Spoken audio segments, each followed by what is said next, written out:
Hey, my name is Sandro. Zach and I, we are the hosts of this show, Oldie But a Goodie. But here's the thing, we're currently on break. We're on vacation. We're not watching any movies for all of January. We will be back in February, though, to continue our journey through space and time, starting in the year 1970, reviewing one movie from that year. But to bridge the gap between then and now is going to be a whole bunch of Evil Dead reviews directly from Patreon. These are from the Patreon vaults. We've reviewed all 5 Evil Dead movies, and you're getting the first one right now, which is The Evil Dead by Sam Raimi. If you get to the end of this episode and you're like, man, I want to hear them all right now, well, you can. Patreon.com/oldiebutygoodiepod. Sign up. It's $3.50 a month. You get access to our entire back catalog. That's 70 bonus episodes currently. Soon to be 71. We are going to be releasing a new bonus episode in January. That's the only new episode we're recording for all of this month, and it'll be on Patreon. Patreon.com/oldiebutygoodiepod. Sign up right now. There's a link in the episode description if you want. If you don't want, just hang around, because for the next 5 weeks, you're getting those Evil Dead reviews. It's going to be great. All right, here we go. Here's the episode. Enjoy it, and I'll see you next week for another little pre-show announcement, because that's what I'm doing now. I'm on break, but I'm doing pre-show announcements. I love it. It's my favorite job. Zach, do you know what I love? Yes? Oh, I love sitting down and record an episode and then having a mint. Having a mint before I press record. I love a mint. Oh, I love a good mint. Yes, I love having a mint, and I love having that fresh breath while I'm recording on the podcast. That sounds most wonderful, Sandro. Something's up with your voice. Whatever do you mean? I don't know. I called you on Skype like 10 minutes ago.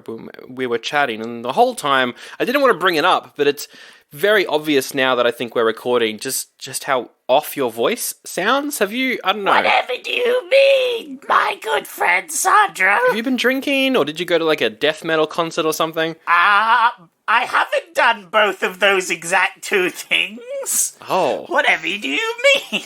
You've been drinking and went to a death metal concert. And I found this great new book. You found a book? Oh, that's great. What book is it called? Who's it by? Well, it's on Audible. Today's... No. Rewind. No, not sponsored by Audible. We're not sponsored, especially not on Patreon. We're sponsored by you, the listener. Yeah. Yeah, thanks for your sponsorship. No, it's this book I found in the basement. It has this weird skin-colored cover with a face carved into it, and pictures of demonic runes inside. Oh, sounds like you're reading a book by Stephanie Myers, the author of Twilight. Do you know what I want to know now, though? What? What you look on the inside? Oh, no! You've turned into Skeletor. That's me! Skeletor! Oh, we're starting our brand new series. Yeah! You voted for it. It's The Evil Dead, and we're starting with The Evil Dead. Oh no! He's killing her, and then he's gonna kill me! Oh my god! We need to do Troll 2 at some point. Oh yeah, absolutely. A classic. Speaking of, wow, what a movie. Evil Dead, man, this is so good. This is some classic 80s horror stuff. This is one of the best movies I think we've done this year. For me, this is 5 out of 5, right? This is the best thing we've done. Yeah. I think I may have downloaded the wrong movie. Oh no. Oh, sorry. Yeah, continue. Because it's incredibly influential. It's disgusting in every single way it possibly could be. It's directed by Sam Raimi, who did the Spider-Man trilogy, and I'll always love that man's. And there's something about it. It feels like you shouldn't be watching it, right? The movie's so gross, and the audio mixing in particular, it's so raw and loud that when you're watching it, you kind of feel not scared, just more like, I feel like I shouldn't be watching this. There's something about it that makes you feel kind of gross. I don't know what it is exactly. No, we did watch the same movie. Okay, good. Yeah, good. No, when you say good, I was a bit like, ooh, I don't know if we watched the same movie. But But no. I'm being unnecessarily mean. It was a fun film. It was a very fun film. It didn't really have a plot. Nope. Of any sense whatsoever. I will prepare you just now for all the Evil Dead movies. The only one that has a plot is 3. Oh, That's wow. the only one that has a plot. They're all just this. Fantastic. And they're considered the best horror films of all time. Because Nice. there's no plot, no characters. Don't have to worry about any of that. There is Bruce Campbell, Ooh. the actor, who plays Ash, and he's cool. Hell yeah. I love Pokemon. All right. What? Because you said he plays Ash. Oh. I hate it. Ah, you fool! But what did you think, though? Were you like, I like this? Or were you like, I hate this? Or were you like, I'm indifferent? No. I enjoyed it. I wouldn't say it's a good film, but like it was definitely enjoyable. I like the gore effects and stuff. It's definitely a lot better. I don't know. It's a very 50-50 for me. It's like a 2.5. You know. Whoa. You know, it's like straight down the middle. I'm a bit indifferent. More leaning on the good side though, because it was very silly and fun to watch. Yeah, I would definitely watch it again. Interesting. You know? Yeah. So maybe it's more like a 3 out of 5. But the gore and just like the ridiculous demons that were possessing, like Yeah. what the fuck is going on? Like you know. It was fun, and also way over the top. It was super over the top, so it was kind of enjoyable. You know, the more that I talk about it, the more I realized I enjoyed this film. Yeah, I think my prediction is for you, because this is your first time watching them all. I've seen these many times before. I think you're going to look back on the first one when we get to the end of the journey. You're going to look back on the first one and be like, actually, that was very good. You probably won't go 5 out of 5 like me. That's just because, I don't know, I'm a simp. Yeah, I feel like this gives great context to what we're going to see, because you've said that the later ones mock this sort of thing a bit. So, I'm looking forward to see this very specifically mocked, because I feel like it's already on the borderline of ridiculous, like parodying itself almost. Yes. With the demons that were almost more silly than they were frightening. Yeah, especially the clown one. Yeah. Like, what? The Deadites, they're not scary at all as a concept. No. But there's something I think about the way they're shown in this movie, particularly because they're so loud and the audio effects are wild, and they're just constantly screaming. The fact that they could be your friends kind of sucks. It's more like a not so much scary. It's just it's like a zombie situation almost, except they can still speak and stuff. Yeah. But it's like my friends could turn into these, and then I'd have to murder them. You know, that's the scariest thing about them. It's like a mix between zombies and whatever the demon was in The Exorcist. It's like a mix between those two. Yeah. It's exactly that. But we should give a little bit of context. If you haven't seen The Evil Dead, what was the story, Zach? The story. Well, you see, we have generic teenage couples, 2 of them. Two boys, 2 girls. And a sister that shows up randomly after they arrive. Oh, was there 3 girls? Oh yeah, there's 3 girls. Oh, where the fuck did she come from? I don't know. I've got no answers. I think she showed up at some point, and then she was just there.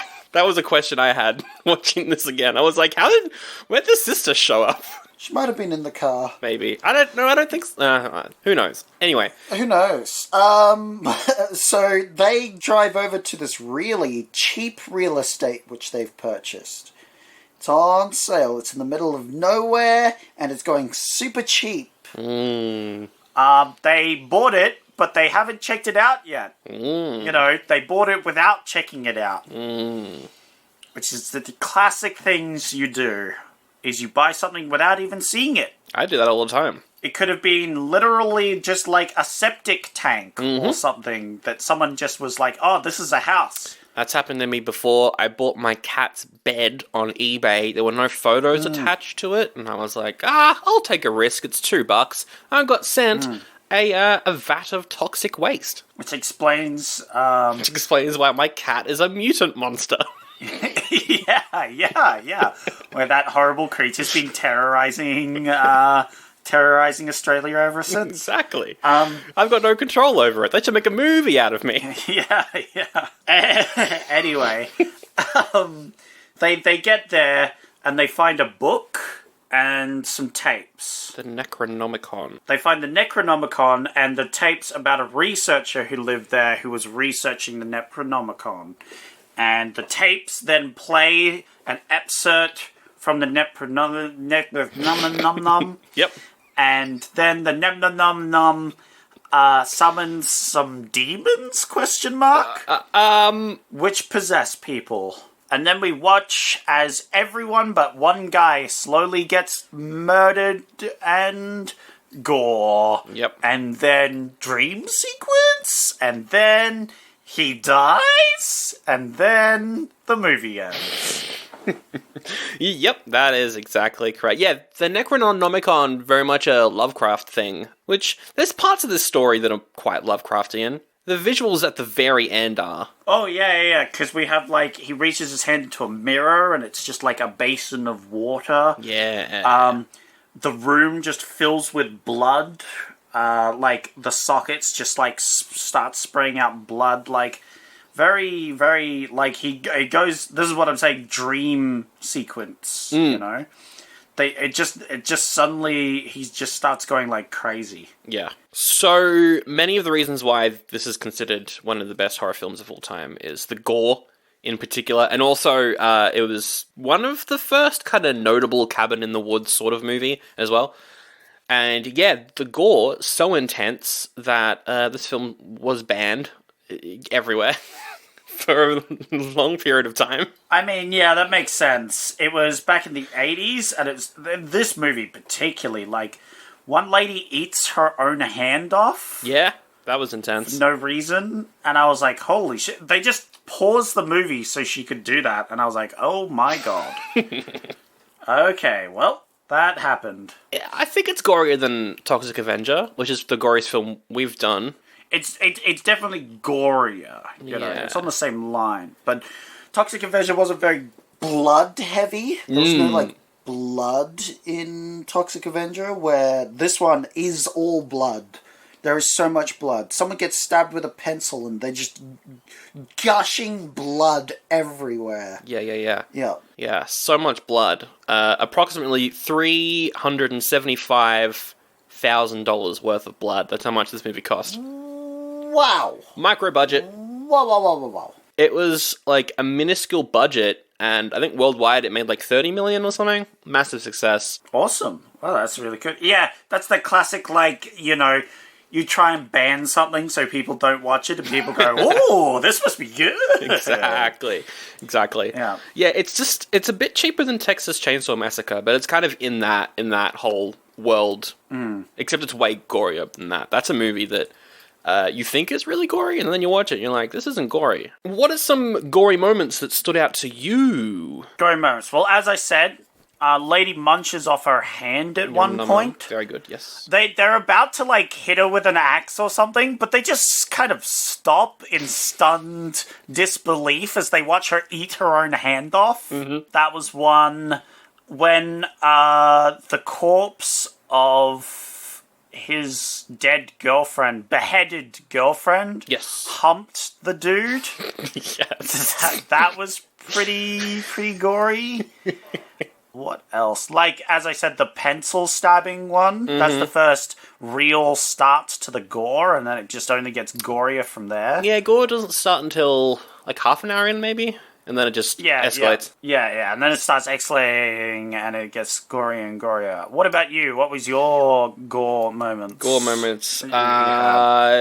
To kind of follow on from her eating her arm off, the moment where, I think it's Ash, just chops all of the limbs off a guy with an axe. Yeah. That was something else. And also when he pushes his fingers into, I think it's the guy's eyes, and they just go all the way in. Oh, yeah. Just all the way in. Oh, and when they all start to rot away. That was pretty brutal. Someone's brains spill out, and it's just like gooey porridge stuff that they made. But it looks gross. Yeah. It's very gross. All their corpses like rapidly decomposing in stop motion. Very gory, very gory. That was very Lovecraftian, that ending with them all rotten away. And like when the guy's got like the two kind of blood hands just spurt out of his sides. Oh, yeah. Oh, another one I just thought of was the lady. She gets...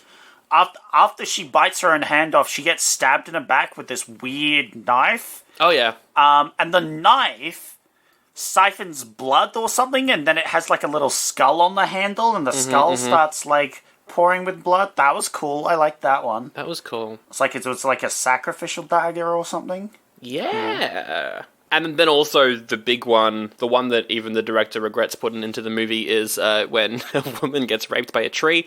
Oh, yeah. Okay, well, that one wasn't gory, but... That wasn't gory, but that's... Yeah, even Sam Raimi has said, look, I regret that scene. Because, yeah, it is kind of unnecessary. It's an unnecessary moment. To be fair, this is earlier in the movie, like, it's just when things are going wrong, so it's a lot less gory, I think, because of that, but yeah. What did you think of the sound design for the Deadites in particular? Because for me, they do make the movie seem rough and like, oh, I shouldn't be watching this. They sound real weird. Oh, it feels like a homemade snuff movie. Yeah, they're definitely a bit loud, which you pointed out, but I think that sort of adds to it. It's that 80s sort of thing. They're quite silly, I think. they're laughing, they're just having a grand time, living their best lives, I would say. Yeah, you can say that, sure. Unlike the rest of the guys, because they're all dying, because they have to kill them. But they're quite loud. I liked the whole, like, disturbing thing that was. The only thing was that they, like, could just possess people. Like, they just attacked and possessed people, so I don't know how the good guys won. How Ash didn't get possessed. Yeah. Yeah, like how he didn't get possessed. Like, one of them gets trapped in the basement. Couldn't they just pop out of that lady, hop into a new one? I don't know how they work. Maybe if they possess someone, they have to stay in them or something like that. Maybe that's how it works. I don't think they ever explain that, thinking about it. I'm not sure. Yeah, they don't really explain it, so I'm sure they could, say a reason. But overall, I think if I was back in the 80s, I would have found this one this would have been a scary one. Because what happens if my friends turn into weird zombie thing? Also, I love when they get possessed, they immediately put on all the makeup, the zombie makeup. They just turn into zombie people immediately. Did you think that the makeup was a little over the top, or were you fine with it? Oh, yeah, it was very over the top. The makeup, the blood, everything was super over the top, but I think that added to it rather than subtracting it. Yeah. There was one thing where it was like one person was possessed and she was like, what's wrong with her eyes? And I'm like, her eyes? What do you mean? What's wrong with her whole body? What's wrong with her face and her head? The eyes are the least distressing part of this whole thing. Yeah. She's like got scars covering everywhere. The skin's peeling off. It's like, what? Why is the eyes a problem? Jeez. Yeah, anyway. Exactly. There was that one as well that, like, the face slowly got more and more destroyed as the movie went on. That might be the sister? Yeah, I think it's the one that they keep in the basement. That they like lock in the basement. That's always taunting them. The face just gets slowly more wrecked and just like bits are falling off. Yeah. I remember distinctly where they like she gets even more demonized while she's down there. There's one scene where she looks like human, and then the next, I think they're using a doll or something so that he can beat up the doll, and the doll looks demonic. That was a little obvious. That was a little bit obvious. I loved the effect. I think it's when she first gets possessed and she's like floating off the ground and flying around, though. That was effective. That was some good kind of non-gore special effects that they did quite well. Yeah. Look, they had some cool effects. I like the mirror, as I said earlier. The mirror where he puts his hand in and it's like something, not a mirror, it's water. That was good. I liked the the film machine lighting on fire, the sockets pouring with blood, the light bulbs filling with blood and then exploding, you know. What did you think of the demonic force itself, which we get a POV shot running around the woods? If you slam a door in its face, it goes, no, and then goes off somewhere else. That was stupid. I don't know what the fuck that was. That was so dumb. That was so dumb. But we see it at the very end, getting them. Well, indeed. You'll see what happens there with Evil Dead 2. Which is the next one, which some people say is a remake of the first film, but it's not a remake. It's the first 7 minutes of Evil Dead 2 kind of recap the movie up until that point, but they didn't have the rights to show footage from the first film. So they had to reshoot it using other actors, aside from Ash. He's back, but everyone else, I think they had to recast. And so everyone was like, huh? Yeah. Did Ash escape and then go back to the cabin? If so, what an idiot. Yeah. But that's not the case at all. Either way, I think it works, you know. Did you like how they tease the chainsaw a little bit? Just a little bit. Oh, yeah. He's about to cut her up and then doesn't because he's like, oh, I feel sad. Very important, the chainsaw. There aren't really any great quotes in the movie, necessarily. There's one good line, I think it's when someone gets possessed and Ash's friend is like, hit her, hit it. And he very quickly changes from her to it. Oh yeah, that one's interesting. Yeah. I noticed that as well, and I didn't really think much about it. But yeah, it's like instead of calling it her, he's calling it an it to encourage him to try and hit it. It's clever. That's good stuff. So each of them gets possessed later on, except for the one guy. What's his name? Ash Williams. Yeah. Man, Pokemon's really gone downhill. Anyway, yeah. They each get possessed, and then eventually to defeat them, he throws the nom in the fire. Yes. In the fire pit. Yes. And as it burns, so do they. And you see that they sort of, as it lights on fire, they sort of stop moving, and then they just start to decompose. The book also has a tongue in that scene, which was very funny. Yes, and it moved with the people. Yes. What would you rate it? You said a 2.5 to 3 out of 5. Is that an oldie or is that a goodie for you? I'll rate it a goodie. Nice. I enjoyed it. It's very watchable. If you like that sort of thing, it's a very like super gory sort of film. So if you like that sort of thing, you'll like this film. It's kind of amazing that Sam Raimi started making this, then he did Spider-Man, and now he's doing Doctor Strange 2. It's like... it's such a weird, like, it doesn't seem to have much connection. No. I mean, the first Spider-Man with the Green Goblin's kind of horror-esque at moments. It's not a super kid-friendly film, that first Spider-Man one. No. Yeah. It's not not for kids. It's more serious, I think, yeah. Alright, so a goodie from you. I will give it a goodie as well, but I would probably also give it the Bloody Porridge Award. Gory Porridge Award. This is one of my faves. Yeah, I feel like you're right. I'll appreciate this more as we Go on the other films that come back to this one. Gives it a bit more backstory, hopefully. Lots of plots, lots of things. There's flashbacks into to the Necronom Nom Nom. Yeah. Because the plot is that the Necronom Nom Nom Nom is causing all these problems, you know? Yeah, it's a bad book. And so I'd be keen to see it come back to cause some more trouble. Well, hello there. My name's Selly McSeller. I'm an American, and I'm here to wish you a Happy New Year. Just kidding. I'm also here to sell you patreon.com/oldie but a goodie pod. Do you want to support Sandro and Zach through their podcasting adventures? Head over to patreon.com/oldie but a goodie pod and get bonus episodes like Friday the 13th Part 7. They reviewed it. Here's a clip. We've got Melissa. She's the rich one. I called her Princess Diana in my notes because she looks like Princess Diana. Not saying Princess Diana's mean, I'm just saying that what she was wearing looks very similar to something Princess Diana would wear. I'm gonna hit you with a what the fuck, Sandro? That's fucked up. And then the other characters... Whoa. Before we move on, for you saying something even worse than before, I want you cancelled on Twitter for saying that character was Princess Diana. That guy with... She looks like she's dressed like Princess Diana. I don't know what to say. They're a bitch character. She's the rich bitch. I guess. But I don't like saying that, so I'm calling her Princess Diana. Rich bitch. Yeah, no, instead you're insulting the name of Princess Diana, our beloved monarch, our true queen. Our beloved monarch? No monarchs are beloved, but she was one of the good ones, it's true.